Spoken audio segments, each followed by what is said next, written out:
আসসালামু আলাইকুম। আজ তৈরি করে দেখাবো একদমই ইজি, সিম্পল, হেলদি এবং ডেলিশিয়াস পিঠা রেসিপি। আশা করি এই রেসিপি আপনাদের সবার কাছে অনেক ভালো লাগবে। তাহলে চলুন রেসিপিটি শুরু করি।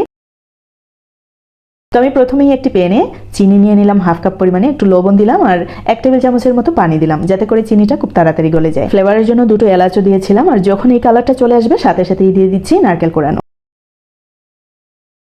প্রায় 4 টেবিল চামচ পরিমাণে গুঁড়ো দুধ দিয়ে দিলাম। এখন আবারও খুব ভালো করে মিশিয়ে নিচ্ছি, আর 4 থেকে 5 মিনিট ধরে আমি রান্না করব। 4 থেকে 5 মিনিটের মতো ভেজে নেওয়ার পরে আমি নামিয়ে নিচ্ছি, আর 2টো যে এলাচ দিয়েছিলাম এলাচগুলো তুলে নিচ্ছি।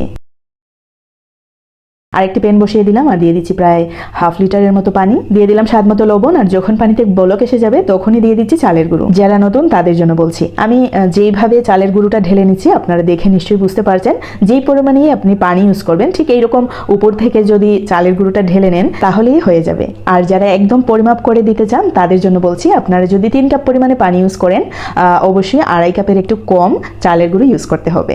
আর আমার মনে হয় এইরকম ওয়েতে তৈরি করা খুবই সহজ। ম্যাক্সিমাম টাইম আমি বাসায় যখন পিঠা তৈরি করি ঠিক সেই ওয়েতে আমি ডোটা তৈরি করে নেই। তো ঠান্ডা হওয়ার পর দেখতে পাচ্ছেন আমি ডোটা খুব ভালো করে মথে তৈরি করে নিলাম। এখন আমার সহজ পিঠাগুলো তৈরি করে নিচ্ছি। আপনারা দেখে নিশ্চয়ই বুঝতে পারবেন, এখানে আমার আর কিছু বলতে হবে না। এই পিঠা যখন আমি তৈরি করি আমার কাছে মনে হয় যে পৃথিবীর সবচেয়ে সহজ একটি পিঠা রেসিপি। আমার কাছে আমার বাচ্চারাও ভালোবাসে খেতে, আমিও ভালোবাসি, আমার হাজব্যান্ড মানে আমার পরিবারের সবাই। আর যখন বেলাবেলির ঝামেলা করা লাগে বিশ্বাস করেন আমার মাথায় একদমই ধরে যায়, মনে হয় যে জীবনেও আর পিঠা খাবো না।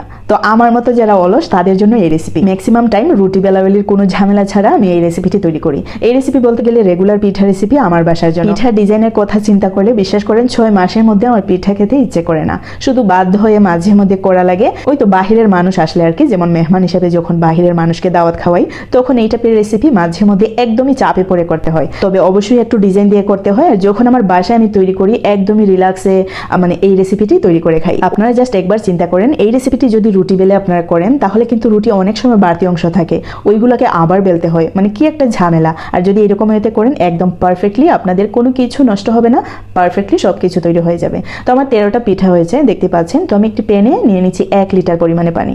এখানে 1 লিটার নেন আর 2 লিটার নেন তাতে করে কোনো সমস্যা নেই। তারপরে যখন বলক এসে যাবে ঠিক সেই মুহূর্তে পিঠাগুলো দিয়ে দিতে হবে, আর সাথে দিয়ে দিলাম আরো 4 থেকে 5টি এলাচ, যাতে করে একদম ভেতরে বাহিরে একটু ফ্লেভারটা সুন্দর থাকে। তো দেখতে পাচ্ছেন একদমই ঝামেলা ছাড়া। দেখতে পাচ্ছেন যখন এরকম ফেনা ফেনা হয়ে যাবে তখনই বুঝতে হবে আমাদের পিঠাগুলো পারফেক্টলি তৈরি হয়ে গেছে। আমি একটা কেটে দেখাচ্ছি আপনাদেরকে আর একটা হাত দিয়ে ভেঙে দেখাচ্ছি।